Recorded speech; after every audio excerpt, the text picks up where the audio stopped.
அன்பு வணக்கங்கள். நம்ம இகரம் தமிழ் வகுப்புல அடுத்தது நம்ம ஒரு பாடம் பார்க்க போறோம். இதுதான் கடைசி பாடம். சரிங்களா? உங்களுடைய இந்த இகரம் தமிழ் வகுப்போட கடைசி பாடம் இதுதான். 30வது பாடம். அதாவது படித்தல்.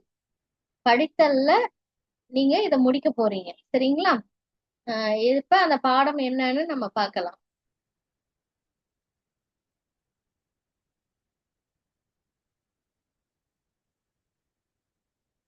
பாடம் என்ன அப்படின்னா, மனிதம் போற்றும் மரியா. யார் இந்த மரியா? இவங்க என்ன செஞ்சாங்க அப்படின்றதுதான் இந்த பாடப்பகுதியில நமக்கு கொடுத்திருக்காங்க. இவங்க மனிதம் போற்றும் மரியானா என்னது? இவங்க மனுஷனுக்கு, அதாவது மனித உயிர்கள், மனித உயிர்களை அட்மையர் பண்றதுன்னு சொல்லுவாங்க இல்லையா? அவங்க அந்த மனித உயிர்களை பெருசா நினைச்சு இந்த மனித உயிர்களை போற்றி ஒரு விஷயம் செஞ்சிருக்காங்க. சரிங்களா? அந்த மனித நேயம், அதாவது எல்லா உயிர்களிடத்தும் எப்படி இருக்கணும்? அன்பா இருக்கிறது. எல்லா உயிரையும் தன் உயிர் போல நினைக்கிறது. சரிங்களா? அதுதான் அந்த மனித நேயம். அது இவங்க கிட்ட இருந்துச்சு அப்படின்றாங்க. அது எப்படி அவங்க அதை வெளிப்படுத்தினாங்க, எந்த சூழ்நிலையில அப்படின்னு இந்த பாடம் நமக்கு சொல்ல போகுது. மரியா அப்படின்றவங்களோட முழு பெயர் என்னன்னா, மரியா மாக்டலேனா ஆண்ட்ரெசிக். இவர் யார் அப்படின்னா, இவர் ஈட்டி எறிதல், ஜாவலின் த்ரோ கேள்விப்பட்டிருப்பீங்க இல்லையா? அதுல ஒரு சாம்பியன் இவங்க. ஆக்சுவலி இவங்க ஒரு தங்க பதக்கம் வென்றாங்க 2015ஆம் ஆண்டு. யூரோப்பியன் ஜூனியர் சாம்பியன்ஷிப் அந்த போட்டியில இவங்க தங்க பதக்கம் வென்றாங்க. இவங்களுடைய கனவு என்ன அப்படின்னா, ஒலிம்பிக் போட்டியில தங்கம் வெல்றதுதான். சரிங்களா? ஒலிம்பிக் போட்டியில பதக்கம் வாங்கணும், அதுதான் இவங்களுடைய நோக்கமா இருந்துச்சு. அவங்களோட வாழ்க்கையோட நோக்கமே அதுதான். அதனால 2016ஆம் ஆண்டு ரியோ ஒலிம்பிக் நடந்துச்சு. அதுல அவங்க கலந்துகிட்டாங்க. ஆனா அவங்களுக்கு பதக்கம் கிடைக்கல. ஏன் அப்படின்னா, இந்த ஜாவலின் த்ரோ, இந்த ஈட்டி எறிதல் இருக்கு இல்லையா? இவங்க நல்ல ஃபோர்ஸ், எவ்வளவு முடியுமோ அவ்வளவு தூரம் ஃபோர்ஸ் பண்ணி அதை எரியும் பொழுது அது எவ்வளவு டிஸ்டன்ஸ் போயிருக்குன்னு அளப்பாங்க. சரிங்களா? அப்ப இவங்க கூட போட்டி போட்டவங்க கூட அளக்கும் பொழுது 2 சென்டிமீட்டர் இவங்க கம்மியா ஆயிட்டாங்க. அந்த ஈட்டி 2 சென்டிமீட்டர் கம்மியா போய் விழுந்துடுச்சு. அதனால என்ன ஆயிடுச்சுன்னா, இவங்களோட பதக்கம் மிஸ் ஆயிடுச்சு. இவங்க பதக்கத்தை தவற விட்டாங்க, இவங்களுக்கு கிடைக்கல. சரி, 2017ஆம் ஆண்டு நம்ம தொடர்ந்து ஏதாவது பயிற்சி பண்ணி ஜெயிக்கலாம் அப்படின்னு முயற்சி பண்ண பொழுது அவங்க தோள்பட்டையில ஷோல்டர், தோள்பட்டைன்னா ஷோல்டர், அங்க எதிர்பாராத விதமா அவங்களுக்கு காயம் உண்டாயிடுச்சு. அந்த காயத்தினால அவங்களால எந்த பிராக்டிஸும் பண்ண முடியல. ரொம்ப வலி தாங்கல அவங்களுக்கு. சரிங்களா? அதுக்கு மருத்துவம் பார்க்க ஆரம்பிச்சுட்டாங்க. 2018ல என்ன ஆச்சு அப்படின்னா, அவங்களுக்கு புற்றுநோய், கேன்சர் வந்துடுச்சு. சரிங்களா? அது எவ்வளவு இது இல்ல, இப்ப பெரிய பாதிப்பு. அதனால அதுக்கு நிறைய ட்ரீட்மெண்ட் எல்லாம் எடுக்க ஆரம்பிச்சு மன உறுதியோட இருந்து அந்த கேன்சர் நோயில இருந்து வெளியில வந்துட்டாங்க, புற்றுநோயில இருந்து வெளியில வந்துட்டாங்க, மருத்துவம் எல்லாம் செஞ்சு. 2020ல டோக்கியோ, ஜப்பான் இருக்கு இல்லையா? அந்த டோக்கியோ சிட்டி, அந்த நகரத்துல என்னன்னா ஒலிம்பிக் மறுபடியும் நடக்குது. அதை கேள்விப்பட்டு இவங்க என்ன பண்ணாங்க, இவங்க ஆல்ரெடி இவங்களுக்கு என்னன்னது, ஷோல்டர்ல காயம் ஏற்பட்டு அதுக்கு மருத்துவம் பார்த்தாங்க, புற்றுநோய் அதுக்கு மருத்துவம் பார்த்தாங்க. அப்ப உடம்பு எவ்வளவு ஒரு சோர்வா அசதியா எப்படி இருக்கும்ல அவங்களுக்கு, ஒரு பலவீனமா இருப்பாங்கல்ல. ஆனாலும் இவங்க என்ன பண்ணாங்க, இவங்களோட நோக்கமே ஒலிம்பிக்ல கலந்துக்கிறது தான், பதக்கம் வாங்குறது தான் இல்லையா? அதனால 2020ஆம் ஆண்டு நிச்சயமா அந்த ஒலிம்பிக் போட்டியில கலந்துக்கணும்னு சொல்லிட்டு அதுல கலந்துக்கிறாங்க.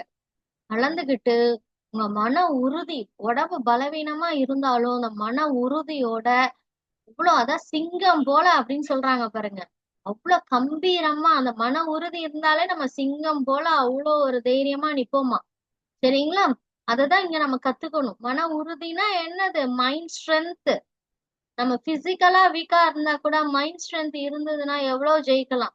நம்ம காந்தி தாத்தா பாத்தீங்கன்னா பிசிக்கலா வீக்கா தான் இருப்பாங்க, பாக்குறதுக்கு பாத்தீங்கன்னா ஒல்லியா அப்படியே மெலிசா இருப்பாங்க இல்லையா? ஆனா அவங்களுக்கு அந்த மைண்ட் ஸ்ட்ரென்த், மன உறுதி இருந்ததுனாலதான் அவரு சிங்கம் போல அப்படி நின்னாரு. அதனாலதான் பிரிட்டிஷ் என்ன பண்ணாங்க, அவருக்கு பயந்துகிட்டு அந்த சுதந்திரத்தை கொடுத்தாங்க. அந்த மாதிரி மரியா வந்து உடம்பு ரீதியா வீக்கா இருந்தாலும் மன ரீதியா உறுதியா அப்படியே சிங்கம் போல நின்னு எவ்வளவு தடை வந்தாலும் நான் அந்த உடம்ப கூட கருதாம நான் ஜெயிப்பேன் அப்படின்னு சொல்லிட்டு அந்த ஈட்டிய அவ்வளவு போர்ஸா மன உறுதியோட எரிஞ்சாங்களாம் ஈட்டிய. அப்படி எரியும் பொழுது அது எவ்வளவு தூரம் போச்சுன்னா 64.61 மீட்டர் அவ்வளவு தூரம் போச்சாம். சரிங்களா? போனப்ப என்ன ஆயிடுச்சுன்னா இந்த இவங்க வந்து 2வது இடத்துக்கு வந்துட்டாங்க. இதை விட கொஞ்சம் அதிகமா முன்னாடி அதாவது ஃபர்ஸ்ட் பிளேஸ்ல வந்தவங்க இவங்களை விட கொஞ்சம் அதிகமா எரிஞ்சிட்டாங்க. அவங்களுக்கு தங்கப்பதக்கம். இவங்க 2வது இடத்துக்கு வந்ததுனால இவங்களுக்கு வெள்ளி பதக்கம் கிடைச்சது. இது அவங்களோட வாழ்நாள் கனவு. சரிங்களா? வெள்ளி பதக்கம் கிடைச்ச பிறகு என்ன ஆச்சு அப்படின்னா அவங்க வந்து அந்த டோக்கியோல இருந்து ஊருக்கு வந்தாங்க. ஊருக்கு வந்துட்டு அவங்களோட முகநூல் அதாவது ஃபேஸ்புக்கை பார்க்கும் பொழுது அதுல ஒரு ரிக்வஸ்ட் இருந்தது. என்ன அப்படின்னா அவங்க வந்து ஒரு 8 மாச குழந்தை. அந்த குழந்தை பிறந்து 8 மாசம் தான் ஆகுது. அந்த குழந்தையோட பேர் என்னன்னா மிலோசெக் மலிசா. சரிங்களா? அவங்க வந்து போலந்து நாடு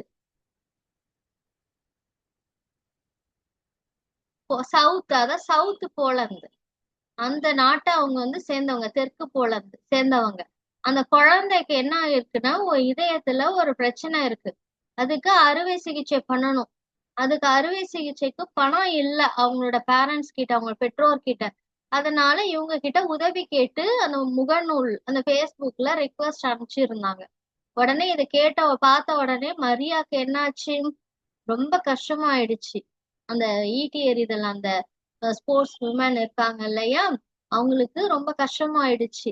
எப்படியாவது இந்த குழந்தைக்கு நம்ம வந்து உதவி செய்யணும்னு சொல்லிட்டு அவங்க வந்து என்ன பண்ணாங்க, அந்த குழந்தை மேல இறக்கப்பட்டு அவங்களுக்கு அவ்வளவு மர்சின்னா இந்த இரக்கம் கருணை அதெல்லாம் அந்த குழந்தை மேல வந்து அவங்க பேரண்ட்ஸ் அந்த பெற்றோர் கிட்ட பேசி என்னால ஆன உதவியை நான் செய்யறேன்னு சொல்லி அவங்க வந்து யூரோப்பியன் கண்ட்ரி இருக்கு இல்லையா, ஐரோப்பிய நாடு, அங்க இருக்கிற மருத்துவமனை எல்லாம் போய் இந்த அறுவை சிகிச்சைக்கு வந்து அறுவை சிகிச்சை செய்யும்படி கேட்டாங்க.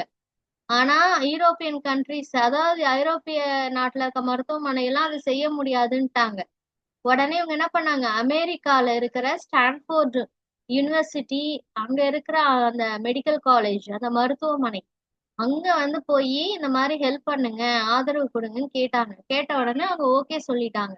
ஆனாலும் மருந்து தாண்டி அறுவை சிகிச்சைக்குன்னு 3 கோடி செலவாகும்னு சொல்லிட்டாங்க. உடனே வந்து அந்த பெற்றோர் என்ன பண்ணாங்க, இந்த மாதிரி நிறைய பேப்பர் நியூஸ் சேனல் எல்லாம் கொடுத்து 1.5 கோடி அதாவது 1.5 crore அவங்க வந்து நிதி வந்து திரட்டிட்டாங்க. மீதி 1.5 crore வேணும் இல்லையா, அதுக்கு மரியா என்ன பண்ணாங்க அப்படின்னா வந்து தனக்கு வந்து ஒலிம்பிக்ல ஒரு பதக்கம் கொடுத்தாங்க இல்லையா, அந்த வெள்ளி பதக்கம், அத வந்து என்ன பண்ணாங்கன்னா அவங்க வந்து ஏலம் விட்டாங்க. சரிங்களா? ஒரு பொருள் இப்ப வந்து ஒரு பெரிய அரசர் ஆன்டிக் எல்லாம் பாத்தீங்கன்னா வந்து அந்த காலத்துல ராஜா வச்சிருந்த பொருள், அந்த காலத்துல ராணி உபயோகிச்ச பொருள் அப்படி எல்லாம் சொல்லுவாங்க. அதே மாதிரி காந்தி தாத்தா உபயோகித்த பொருள், நம்ம காமராஜர் தாத்தா உபயோகித்த பொருள், அது மாதிரிலாம் இருக்கு நிறைய. அந்த மாதிரி இருக்கிற பொருள் எல்லாம் என்ன பண்ணுவாங்கன்னா ஏலம் விடுறது. சரிங்களா? ஏலம் விடுறதுன்னா அந்த பொருளுக்கு வந்து ஒரு வந்து இந்த பொருள் வந்து ஏலத்துக்கு வருது, ஒரு ஒரு பிரைஸ் ஃபிக்ஸ் பண்ணுவாங்க. ஃபிக்ஸ் பண்ண உடனே அந்த பொருள் அந்த அவங்க சொன்ன பிரைஸோட என்ன பண்ணணும், அதிக அளவு யார் கேக்குறாங்களோ, நான் இவ்வளவு விலைக்கு அந்த பொருளை வாங்கிக்கிறேன்னு நிறைய பேர் வந்து அந்த இப்போ ஒரு பொருள் இருக்குன்னு வச்சுக்கோ, இந்த வெள்ளி பதக்கம் இருக்குன்னா இந்த வெள்ளி பதக்கத்தோட விலை வந்து 1 lakh அப்படின்னு வைக்கிறாங்கன்னு வச்சுக்கோங்க. இவங்க ஃபிக்ஸ் பண்ணி சொல்லுவாங்க. அதை விட அதிகமா யார் வந்து கேக்குறாங்களோ அவங்களுக்கு அந்த பொருளை விற்பாங்க. அதுதான் ஏலம். இப்ப வந்து 10 பேர் வந்து இந்த பொருளை வாங்குறதுக்கு போட்டி போடுறாங்க. சரிங்களா? அந்த 10 பேர்ல யார் ஹையஸ்ட் பிரைஸ் சொல்றாங்களோ அவங்களுக்கு அந்த பொருளை கொடுத்துருவாங்க. அதுதான் ஏலம். சரிங்களா? ஏன்னா அந்த 10 பேரும் வந்து இது வந்து விலை மதிக்க முடியாத ஒரு பொருள். ஒலிம்பிக் பதக்கம் இவங்க போய் விளையாண்டு வாங்க முடியுமா? வாங்க முடியாது. ஆனா அது வந்து விலைக்கு வருதுன்னும் பொழுது நிறைய பேர் வாங்குறதுக்கு முயற்சி பண்ணுவாங்க. அந்த மாதிரி இவங்க மரியா என்ன பண்றாங்க, இந்த மாதிரி என்னோட ஒலிம்பிக் வெள்ளி பதக்கத்தை நான் வந்து ஏலம் விடுறேன்னு சொல்லி அவங்களோட Facebook முகநூல்ல பதிவிடுறாங்க. இத பார்த்த உடனே இந்த போலந்து நாடு, அந்த நாட்டை சேர்ந்த கன்வீனியன்ஸ் ஸ்டோர் சங்கிலி அப்படின்ற ஒரு அமைப்பு, ஒரு ஆர்கனைசேஷன், அவங்க என்ன பண்றாங்கன்னா 93 lakhs 93 லட்சத்துக்கு அந்த பொருளை, அந்த பதக்கத்தை வாங்குறாங்க. சரிங்களா? நான் என்ன சொன்னேன், 1 லட்சத்துக்கு பிக்ஸ் பண்ணவது யார ஹையஸ்ட் சொல்றாங்களோ அவங்கதான் கொடுப்பாங்கன்னு சொன்னேன் இல்லையா? 93 லட்சத்துக்கு வாங்குறாங்க. அந்த தொகையை அப்படியே எடுத்துட்டு போயிட்டு என்ன பண்ணாங்க மரியா, அந்த குழந்தையோட சிகிச்சை, அறுவை சிகிச்சை, ஆபரேஷனுக்கு ரொம்ப கொடுத்து ஹெல்ப் பண்ணாங்க. சரிங்களா?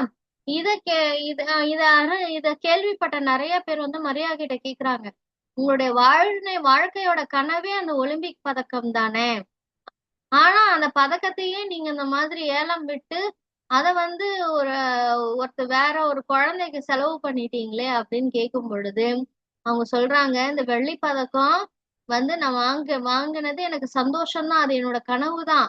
ஆனா அது வாங்கி நான் என்ன பண்ணுவேன், என்னோட வீட்டு பீரோல அலமாரியில தான் வச்சிருப்பேன். அது சும்மா உள்ளதான் பூட்டி இருக்கும். அதுவே வந்து அது வந்து ஒரு உயிரை காப்பாத்துறதுக்கு உதவுதுன்னு பொழுது அதை விட மகிழ்ச்சி எனக்கு வேற எதுவும் கிடையாது அப்படின்றாங்க. எவ்வளோ நல்ல குணம் இல்ல செல்லக்குட்டீஸ்? இந்த மாதிரிதான் நம்மளும் இருக்கணும். இதுதான் மனித நேயம். சரிங்களா? நம்ம கிட்ட ஒரு பொருள் இருக்குன்னா நம்ம என்ன பண்ணுவோம், அடுத்தவங்களுக்கு கூட அதை கொடுக்க யோசிப்போம். சரிங்களா? நமக்கு மனசே வராது. இது நான் வாங்கின பொருள், நம்ம வீட்லயே அண்ணன் தம்பி அக்கா தங்கச்சிக்குள்ளேயே சண்டை போட்டுப்போம், ஏன் என்னோட பொருள் எடுத்த, ஏன் என்னோட ட்ரெஸ் எடுத்த, அப்படி எல்லாம் சண்டை போட்டுப்போம் இல்லையா? ஏன்னா அதை நம்மளுதுன்னு பிக்ஸ் பண்ணிடுவோம், அடுத்தவங்களுக்கு கொடுக்க மனசே வராது. ஆனா இவங்க பாருங்க, இவங்க எவ்வளவு பெரிய லட்சியம், அந்த ஒலிம்பிக் பதக்கம். அது தனக்கு தான் வாங்கினது, கஷ்டப்பட்டு வாங்கினது, நான் ஏன் அடுத்தவங்களுக்காக அதை கொடுக்கணும்ன்ற இல்லாம அவங்க என்ன பண்ணாங்க, இது உள்ள இருக்கிறத விட அடுத்தவங்களுக்கு உதவும்னா அதுதான் நான் செய்வேன் அப்படின்னு சொல்லிட்டு, அதுதான் அந்த மனித பண்பு. ஒரு மனுஷன் இருந்தாலே இந்த குவாலிட்டி இருக்கணும்னு சொல்றாங்க. சரிங்களா? இததான் இந்த பாடத்துல இருந்து நம்ம கத்துக்கணும். சரிங்களா? இதுதான் எனக்கு மன மகிழ்ச்சியை தரக்கூடியது, அதை விட இது பெரிய மகிழ்ச்சி அப்படின்னு அவங்க சொல்றாங்க. அந்த குழந்தைக்கு என்னால அந்த ஒலிம்பிக் பதக்கத்தால ஒரு குழந்தை உயிர் பழைச்சது இல்ல, அதுதான் வேணும் அப்படின்றாங்க. சரிங்களா? இததான் நம்ம கத்துக்கணும். அதனால வந்து அந்த நிறுவனமே என்ன பண்ணுச்சு, இதை கேள்விப்பட்டு அதை வாங்கினாங்க இல்லையா, 93 lakhs 93 லட்சத்துக்கு. அந்த நிறுவனம் வந்து என்ன பண்ணாங்க, அதை திருப்பி மரியா கிட்டே கொடுத்துட்டாங்க. உங்களோட மனித நேயம் வந்து ரொம்ப போற்றுதலுக்குரியது. சரிங்களா? நீங்க எல்லா உயிர்களிடத்தும் இவ்வளவு அன்பு வச்சு உங்களுடைய வாழ்நாள் கனவையே நீங்க விட்டு கொடுத்தீங்க. அதனால இந்த பதக்கம் வந்து எங்க கிட்ட இருக்கிறத விட உங்ககிட்ட தான் இருக்கிறது நல்லதுன்னு சொல்லி அவ்வளவு காசு போட்டு வாங்கினாலும் திருப்பி அவங்க கிட்டே கொண்டு வந்து கொடுத்துட்டாங்க. சரிங்களா? ஒரு நல்ல விஷயம் செஞ்சோம்னா, சரிங்களா, ஒரு நல்ல விஷயம் செஞ்சோம்னா கடவுள் வந்து என்ன பண்ணுவாரு, நம்மளுடைய விருப்பத்தை நிறைவேற்றுவாரு. இப்ப மரியாவோட கனவு அந்த வெள்ளி பதக்கம், அவங்க ஒரு நல்ல விஷயத்துக்காக அவங்க கொடுத்தாங்க இல்லையா? ஆனா கடவுள் என்ன பண்ணாரு, அவங்க நல்ல மனசுக்காக திருப்பி அவங்க கிட்டயே அந்த பொருளை கொண்டு வந்து சேர்த்துட்டார். சரிங்க? இதுதான் நம்ம வந்து தெரிஞ்சுக்கணும். ஒரு நல்லது பண்ணாக்கா திருப்பி அதே நல்லது நமக்கு வந்து சேர்ந்துரும். இதுதான் நம்ம இந்த பாடம். இது வந்து இந்த அவங்களோட வெற்றியே எதுவா நினைச்சாங்க, அந்த குழந்தையோட உயிரை காப்பாத்துனதுதான் வெற்றியா நினைச்சாங்க, அந்த ஒலிம்பிக்ல ஜெயிச்சதை விட. அதனால இந்த மனித நேயம் என்னைக்கும் மறிக்காதுன்னா என்னது, அது என்னைக்குமே செத்து போகாது. மனித நேயம்ன்றது ஒரு மனுஷன்ல இருந்து இன்னொரு மனுஷனுக்கு பாஸ் ஆகிக்கிட்டே தான் இருக்கும், அது என்னைக்குமே செத்து போகாது அப்படின்றாங்க. சரிங்களா? அதனால இந்த மனித நேயத்தை நம்ம எப்பவுமே போற்றி நம்ம எப்பவுமே பெருமை உள்ளவங்களா வாழ்வோம் அப்படின்ட்டுதான் இந்த பாடப்பகுதியில நமக்கு சொல்லி தராங்க. இந்த ஒரு பாடம் தான், நீங்க அழகா வாசிச்சு ரெக்கார்ட் பண்ணி அனுப்புங்க.